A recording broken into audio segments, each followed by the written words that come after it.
A small Filipino fishing boat bobs gently in the calm waters of the South China Sea. Sighing. Another day, another empty net. Life is tough, Pedro. Nods. Yeah, it's getting harder and harder to make a living. The fish stocks are dwindling, and the Chinese Coast Guard is always on our tail. Scoffs. The Chinese Coast Guard? More like the Chinese Coast Bullies. They harass us, confiscate our catch, and even arrest us for no reason. Chuckling. You're right, Juan. They're worse than a bad dream. Pausing, then smirking. But you know what, Pedro? I think I found the solution to all our problems. Raising an eyebrow. What is it, Juan? Whispering, sailing under the watchful eye of the Chinese Coast Guard. Laughing. Are you crazy? That's like asking a wolf to guard the sheep. Shushing him. Not so loud, Pedro. The Chinese Coast Guard might hear you. Still laughing.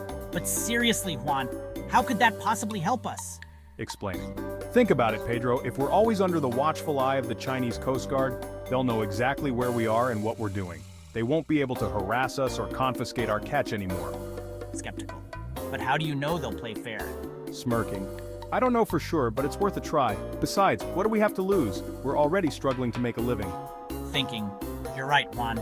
We have nothing to lose. Let's give it a try. See, Pedro, they're not so bad after all. They're just doing their job. Yeah, I guess you're right. Maybe this isn't such a bad idea after all. I told you so, Pedro. Now we can finally live in peace and prosperity. Disclaimer. This video is a work of fiction and does not reflect the views of the author or any other person. The Chinese Coast Guard has been accused of harassing and arresting Filipino fishermen in the South China Sea.